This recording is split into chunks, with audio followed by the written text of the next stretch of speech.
Hi everyone, my name is Vidya Santanam. I'm the co-founder of Fitbots. I'm here in conversation today with Seenam Lulla, founder of OKR Edge. Seenam is a peak performance strategist. Seenam, excited to have you here. Thank you.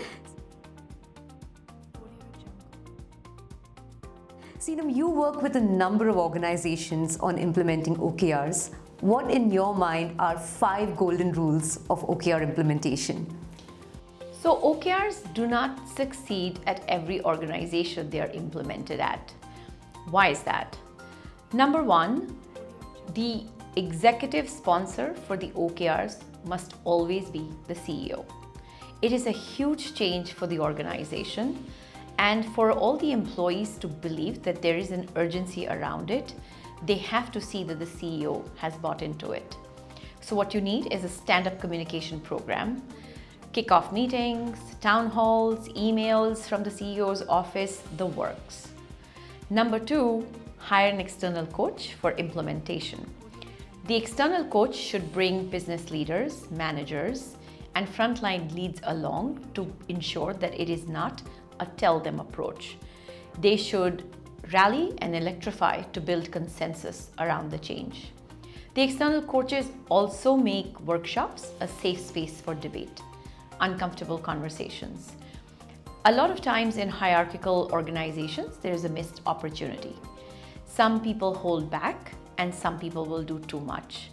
A good external coach will help avoid those pitfalls. Number 3, commit. Learning to work with OKRs is like going to the gym. It is a new muscle and it's not going to develop overnight. What you need is discipline. And think about the fact that even in an organization like Google, it took them 4 quarters to achieve their OKR cadence. So incorporate OKRs in every process. Weekly staff meetings, one-on-ones, quarterly business reviews, but it's important that it doesn't become a chore. It should be short and sweet. It should be about confidence ratings and the wins. So technical companies that employ Scrum are really good at it because it's a similar mechanism. No reason other functions cannot become good at that.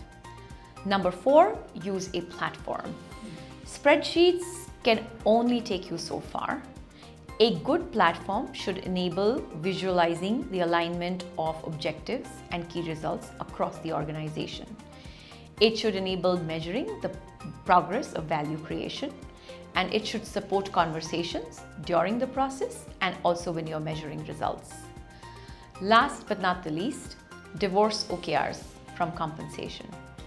This is a hard one for organizations to accept, but let me ask you this. If you tell someone that the rating of the key results would impact their performance evaluation, would they go for stretch goals? Probably not. Exactly. OKRs are a mechanism to allow teams to have ambitious goals and give them the permission to fail with key results.